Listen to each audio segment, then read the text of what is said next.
Hi, everybody. I'm Caroline Leavitt. I'm the co-founder of A Mighty Blaze, which was started when the pandemic started to help authors who lost their book tours, like me, and bookstores who had to shutter their doors, and readers who just wanted to be involved with other authors and indie bookstores and all of that. So a few housekeeping things before I introduce our extraordinary guest. I know everybody's been emailing me like crazy about it. First, if you look over on the right, there's a chat. I have put in where you can get all of Elizabeth Strout's books. We prefer you go to an indie bookstore. I've given you bookshop.org to make it easy for you. If you have any questions for Liz, just put it on the chat and I will get to it. And if I don't get to it, just put it in again and I'll see it again. So today I'm totally thrilled. This book is so completely, astonishingly great. This is Tell Me Everything by Elizabeth Strout.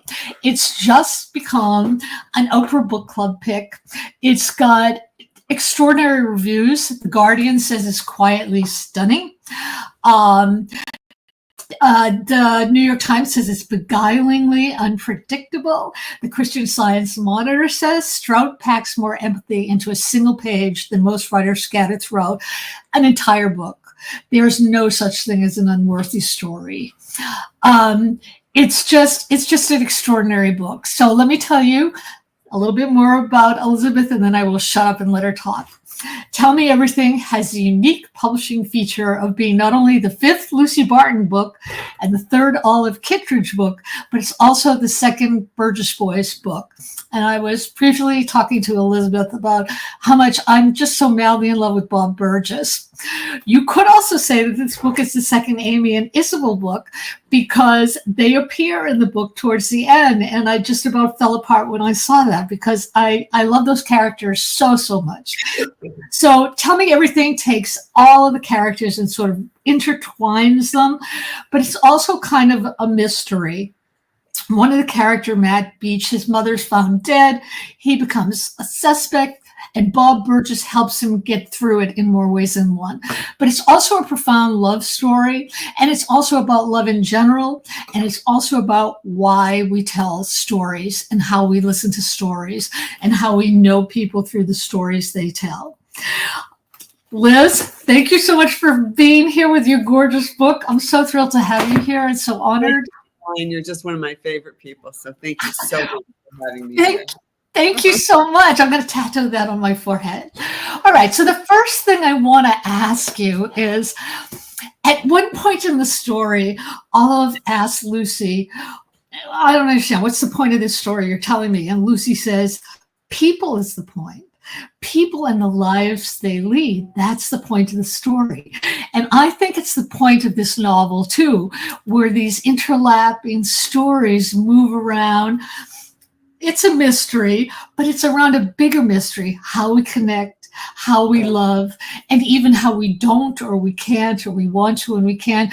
I was wondering if you would talk about why stories are so important and that there are no minor stories, as one of the reviews said, that every story is telling in some way.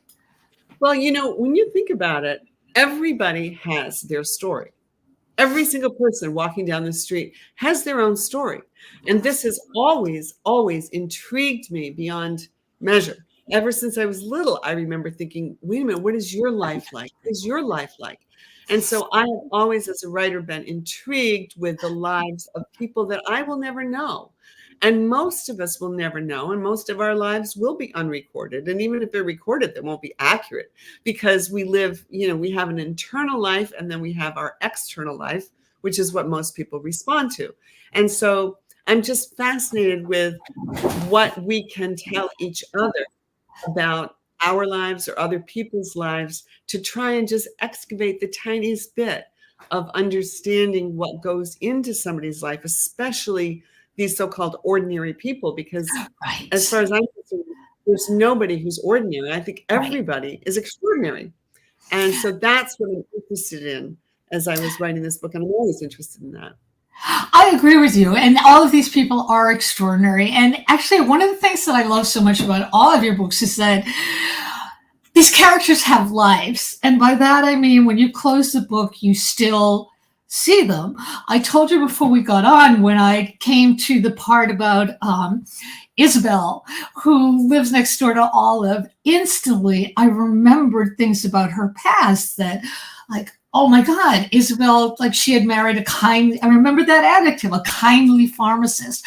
I remember, that Amy had all this blonde hair, and I got to see Isabel in a different way through time, and it was really important to me, and I wanted to know much, much more. So I wanted to ask you, these characters who keep reappearing in your books, they change, and we learn more about them. And I was wondering, do they change as you change, or do you see them differently as you change? And most importantly, please tell me that we're going to see Olive again, even though she's in her 90s now.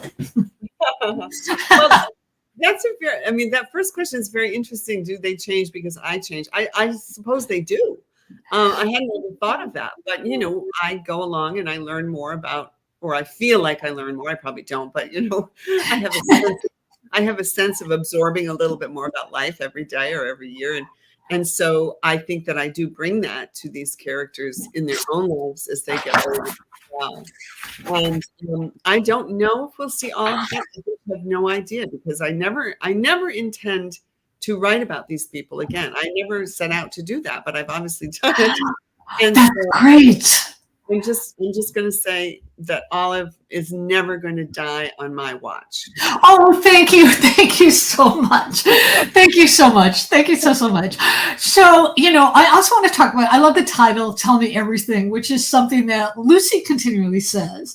She's always saying, don't leave a single thing out, which I loved. And there's a story in the book where Lucy is sitting beside a stranger in a train, and they tell stories, and then they separate, and they're probably never going to see each other again. And she says to Olive that she loved him in that moment, and he loves her. Right. So I wanted to know, when you yourself tell stories, do you ever think that you are telling people things in your stories that you can't tell them in your stories written on the page, that you can't tell them in real life? And if so, are you aware of that? I'm not aware of that. I think that to be able to write them gives me, more flexibility. I don't think anybody would listen to me long enough to say everything I want to say. I really have so many things that I'd like to say. Nobody I know would really listen to me that long. So I think the writing gives me a chance to, put out there what all these different things that I've observed for my whole life and felt, and, stuff like that. So I think that's really what happens. I want to talk more about Bob Burgess again. You have this talent for finding the detail that, maybe people would say it was ordinary, but it becomes extraordinary. I fell so totally in love with Bob Burgess, and the thing that stuck out in my mind and made him 10 million times more lovable to me was the fact that someone comments, he always looks schlumpy. He's always like rumpled, and he's not like the best looking person, but you adore him because of that. And you also adore him because he doesn't find any of his own life remarkable, and yet he is changing people's lives in this book in such a remarkable way without even knowing it. So it was incredible. It was just incredible. So I wanted to know, when you first meet people, or when you're first crafting them as characters, how do you hone in on the ordinary that makes them remarkable? Like, what kinds of things makes you want to know them more? It's a very, very interesting thing how these characters come to me, because they come to me in different ways. But I think what happens with all of them, they'll either show up and sort of almost like sorry, sit next to me or something for a while. And if I just can't find a hook into them, then I dismiss them.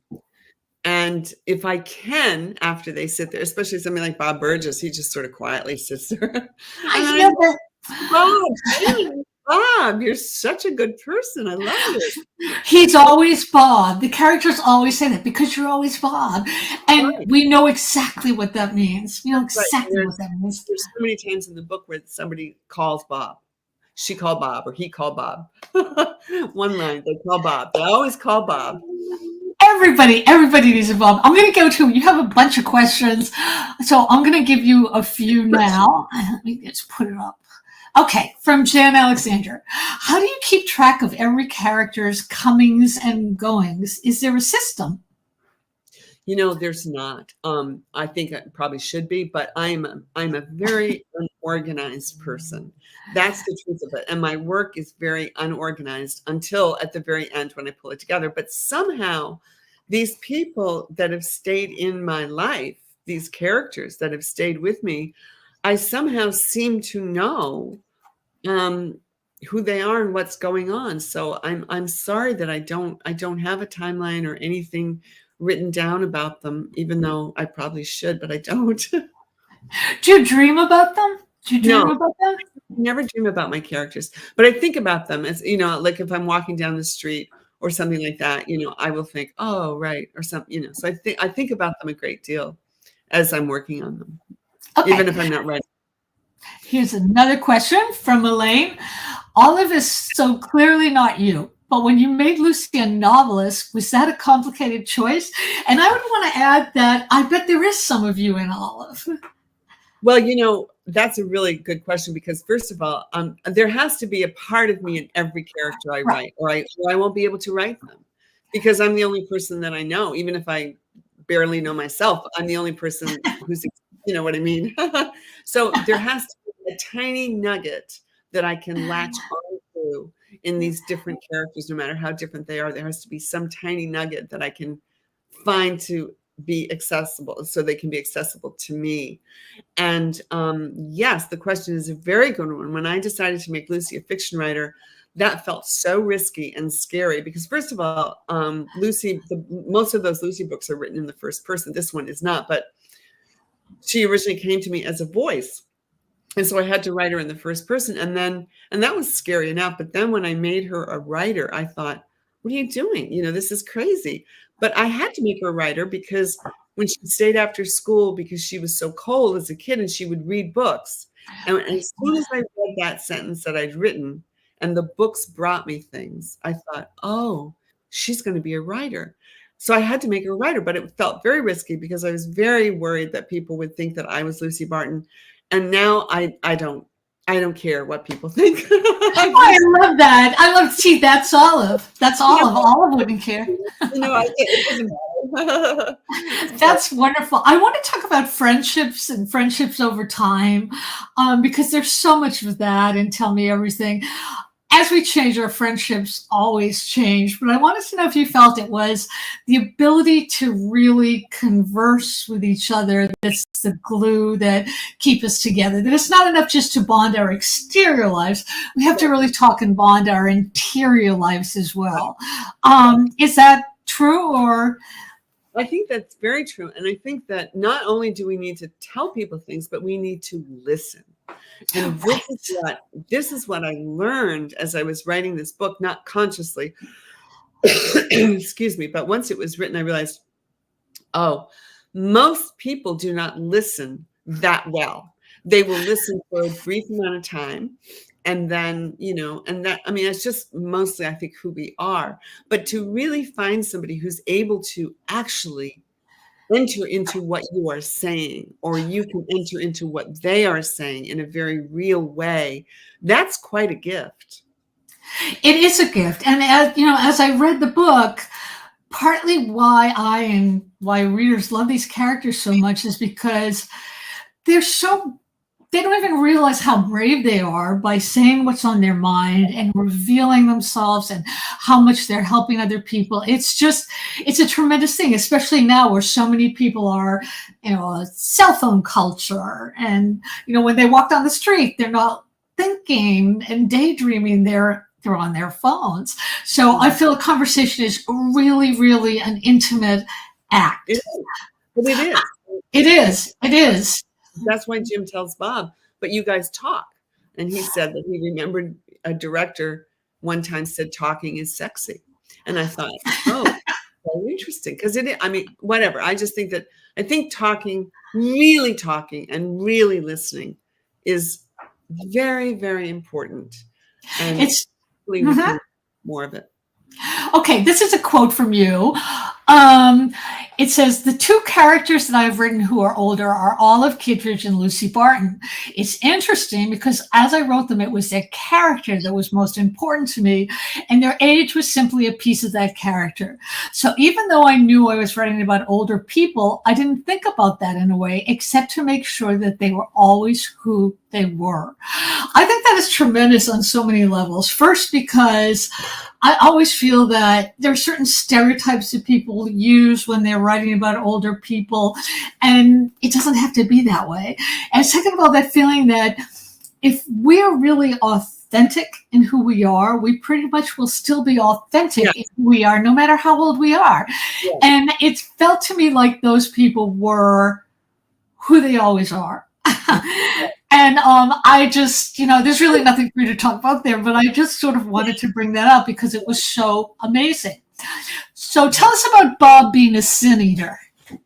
That was an interesting concept that came to me probably about halfway through the book. And I went back and I thought, okay, let's elaborate a little bit on this. Because, and now I will compare myself to Lucy. Sorry, everybody, but I do have a memory of, and it didn't come to me until I was thinking about Bob Burgess, but a very young memory of reading, it must have been a book of fables or something, where there was a picture, a white and black, a sketched black and white picture of this older man who every time he turned the page was more bent over, and he was a sin eater. And I must have found that fascinating because it came back to me, years later. And I thought, interesting. So that's Because it sounds like almost like a horror movie trope, like the sin eater. But for Bob, it's not. It's just sort of he helps people heal. He definitely helps people heal. I wanted to talk about the Burgess brothers, Jim and Bob, and the whole, I don't want to give anything away, but it's, originally we have the story that Bob Burgess killed his father by accident. And we learn more about this in this particular book. So I wanted to know, you made that one incident new by giving us more information, another story. And you also made it even more new by reverberating it down to Jim's son, Larry, who has kind of a stunning reaction to how this story plays out. So I wanted to know, was this a surprise to you? Did you know this was coming? And when you were writing it, did you think, oh no? No, I sort of understood that I understood that as I was writing the Burgess Boys. I sort of realized, no, this is what the real story is going to be. And in that book, Jim actually tells Bob, and then Bob gets so screwed up by it. But in this way, I revisited it because Jim has changed, I think, more than probably most people in the book. Jim has changed because of, his particular circumstances. Right. So I wanted to revisit that issue in a different way. I want to talk once again about Bob and Lucy. It's the whole mystery of love. Bob is told that he's not going to be able to live with himself if he touches Lucy, though he can love her in a certain way. Jim tells Bob an affair with Lucy would have killed him. It sort of killed me to read that. Is there a chance in the shifting, I'm using a phrase of one of the characters, in the shifting sands of time, that they might rethink this? Because it's so, it actually reminded me of, I don't know if you ever saw the movie Splendor in the Grass with Warren Beatty. Yes, it reminded me of the ending of that, of these two people, and they're both in happy lives, but that the pull towards them is intense. And I thought that was so real and so gorgeous and so perfect. And as I wrote that and discovered what I was writing more and more, and I realized, oh man, what am I going to do? What are you doing? I really did not know how that book was going to end.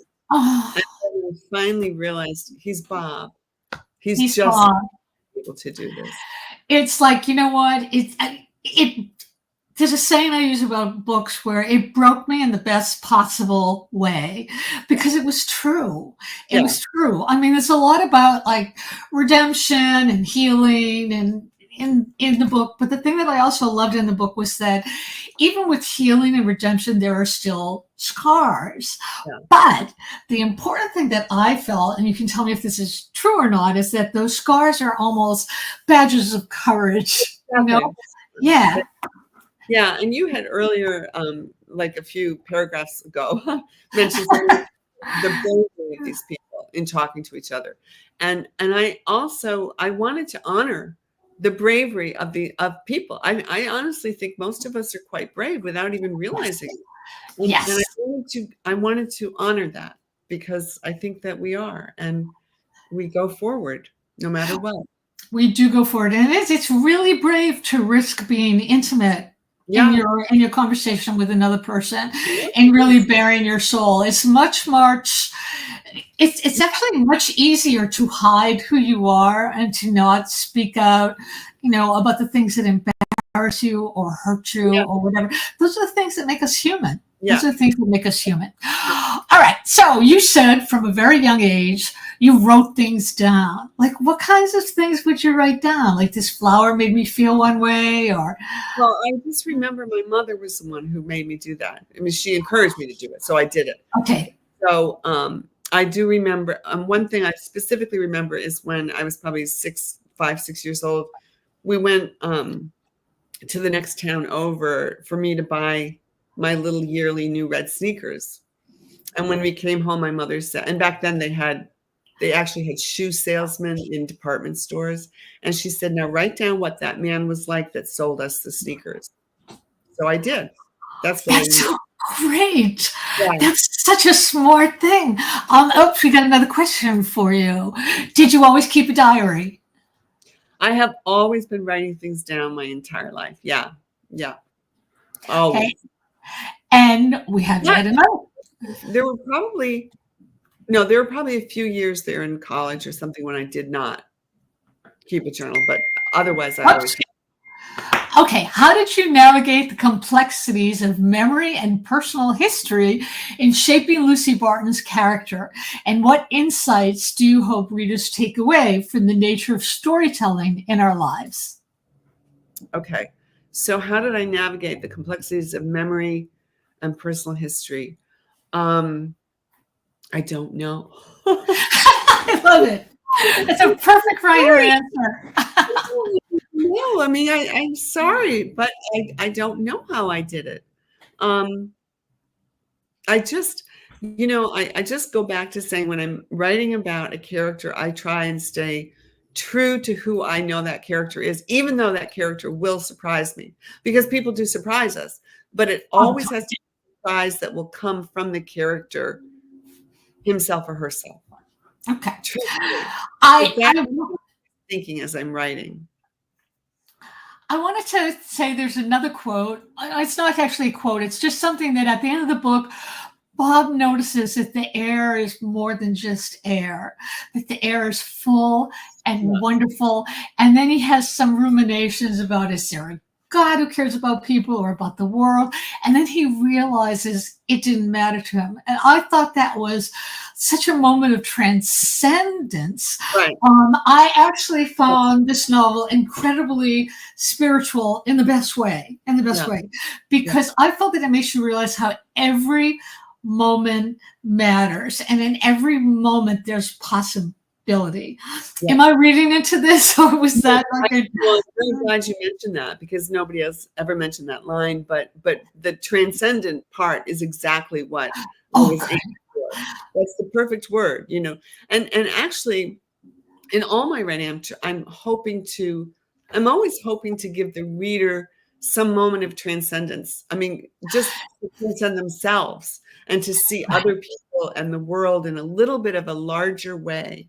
And that's what I'm hoping to do. I think that did it. I also love the way one life impacts another.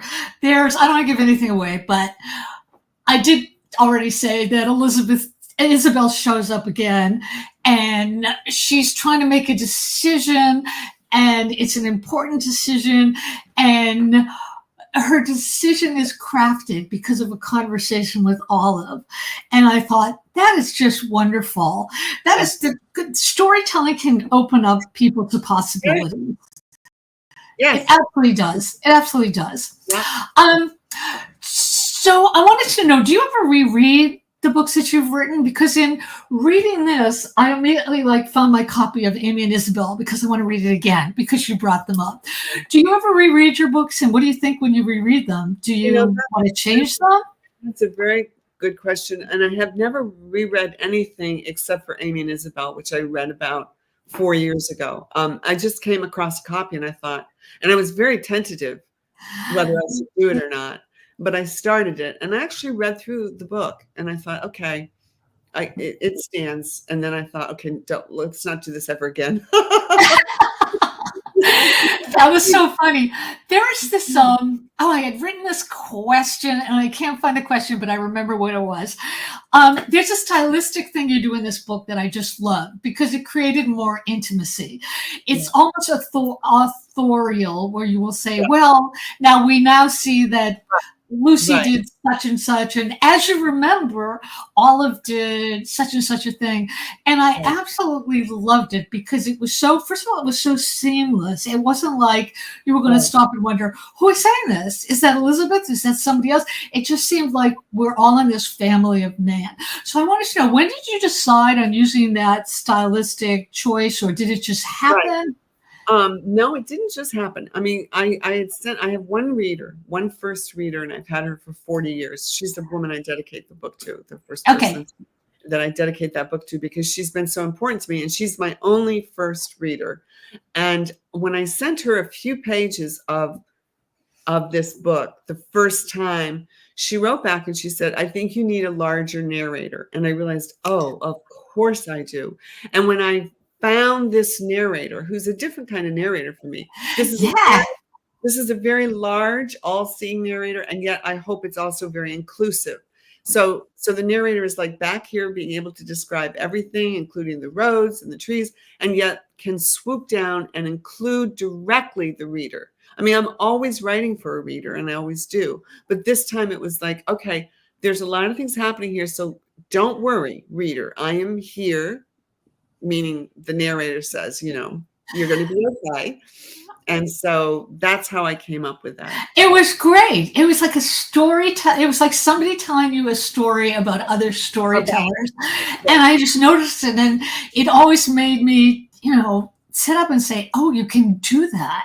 And you can do that really well, too. We have another question. Let me pop it up. Do your characters ever give you guidance? Oh, that's so interesting. Yeah. What a good question. I don't. They must, because they're with me, so much of my life and so much of my time. I can't give a specific example of guidance that they've given me, but excuse me, they probably have. That's a very lame answer, but a very good question. Okay, we have come up with a better answer. We have another comment, which I think is interesting. I'm not sure what it is. Merrick says storytelling can imprison too. Do you feel that that's true? I guess it depends on the kind of storytelling. I think it. I mean, it does. I think you're absolutely right. It depends on the kind of storytelling, and if it's a story that is, if it's meant to imprison you, then it will. But if it's not meant to, it hopefully won't. Let's see. Oh my God, the questions are coming fast and furiously. Okay, let me see. Here's one. You dealt with COVID so quickly. Has your view of its impact evolved? You mean in this book I dealt with COVID quickly? Oh, I because don't know what she meant. I don't know what she meant. right, well, I mean, I wrote Lucy by the Sea, which was all about Right, COVID. which was all about COVID. That's right. That's right. Um, That's right. so my I guess view, she. yeah. I mean, no, the impact, I mean, I still find COVID to be very much present, not at the same rate that it was during the lockdown, but it's still present. Yeah. And another question: what is your process? I think you talked about this already, but maybe you can say a little bit more. Do you know the ending at the beginning? How long did it take you to write the novel? I honestly can't remember how long it took me, but I think it was faster than I realized. That's probably maybe 2.5 years or so. I think that came out rather quickly for the book, but I never know what's going to happen at the end of any book that I write, and I don't write, and I never have written anything from beginning to end. Even if it's a short story, I don't write it from beginning to end. Many, many years ago, when I only had a certain amount of time to write during the day because I was trying to raise my daughter and trying to teach and do all these different things, I realized, okay, if I can write a scene, just a scene that has a heartbeat in it, as opposed to, trying to get Isabel Goodrow out of the A&P, it's like, forget that. Just leave her there and get on to something that really matters. And then I Right. taught myself to just write a scene that had a heartbeat in it, is what I call it. And then I began to notice that eventually the scenes will connect with each other.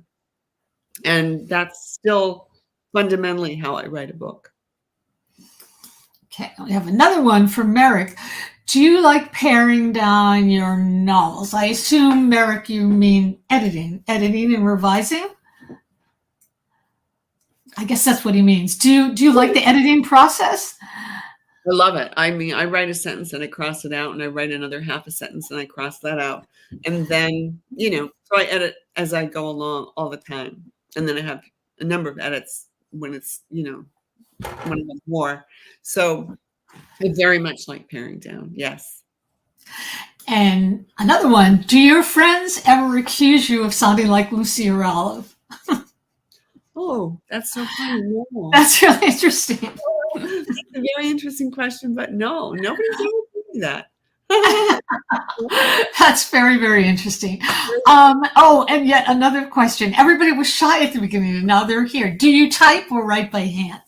Well, for years I wrote by hand, and I just did it because I felt it was just how I'd always written, and because it seemed to me that I had to sort of physically earn it.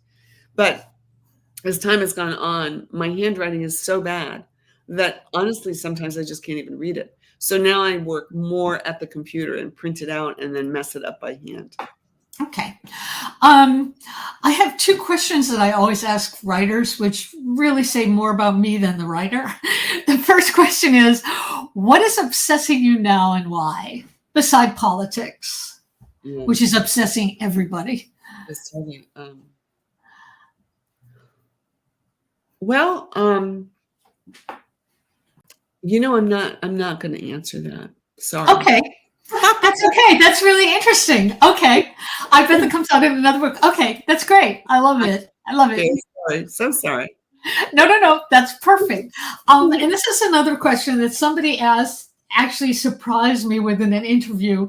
And I liked being surprised by the question because obviously you've been answering the same questions for a million times. What do you do for fun? Oh, I like to, this sounds so stupid, but I love to talk with my husband and with my best friend. That's wonderful. And that totally fits in with this. That totally fits in with this. So I want to tell everybody here, oh, wait, here's another question. Elizabeth, what would you like to tell us about? That's a big question. You know what? Okay, I'll tell you what I'd like to talk about. See this book where Bob, and it's just a tiny example of how good he is. And yet nobody ever mentions it, but I just love this particular scene where he takes groceries to this older woman, Mrs. Hasselbeck. Right. And she asks him one day, as he's leaving, she'll say, "Excuse me, and she hands him what he thinks are a bunch of rags, and they're her underpants. And she asks him to write B in a magic marker Right. on the back so that she understands which is the back and which is the front of her underpants. And he sits there and he does that. And then she says, okay, next week you can do the pair I'm wearing right now. And he has to go, when he goes into the car, he has to sit there for a few moments because it's just so exhausting for him. But I just like that particular detail that he's writing this. She forgets about it the next week, so he never does that other pair of underpants. But I just love it. It's a great story. It's a great story. Okay, we have our last question from people. Ours from. Okay, it's from Jen. You said your mother had you write your experiences down. Was your mother a writer, or did she want to be one? Yes, that's a very interesting question. I finally realized much later in my life that my mother probably did want to be a writer. She taught writing in high school. She taught expository writing. She didn't teach fiction writing. But only years later did I realize that I am a writer because my mother wanted to be and saw in me that I could do it. And she just fanned the flames of it. And that's why I'm a writer. That's wonderful. That's absolutely wonderful. She could tell a story and she really, and she made the most ordinary thing magical. That's what we all want in a story. We have one more question. Is there a real Bob in your life? If there is, I'm getting him. No, there isn't a real Bob in my life. I'm sorry. But he is real. He is real. I'm convinced he's real someplace. Okay, so I want to send everybody out here once again. Please buy all your books and buy all of Elizabeth's book at independent bookstores. If you don't know where one is, you can go to bookshop.org. Somewhere in this chat, there is a link to that to order any and all of Liz's books. I want to thank everybody who asked a question, everybody who commented, everybody who's here. We'll see all of you next week. And Liz, you stay on for a minute so I can say goodbye to you in a better way than just see you next time. So see you next time, everybody. And Liz, stay on.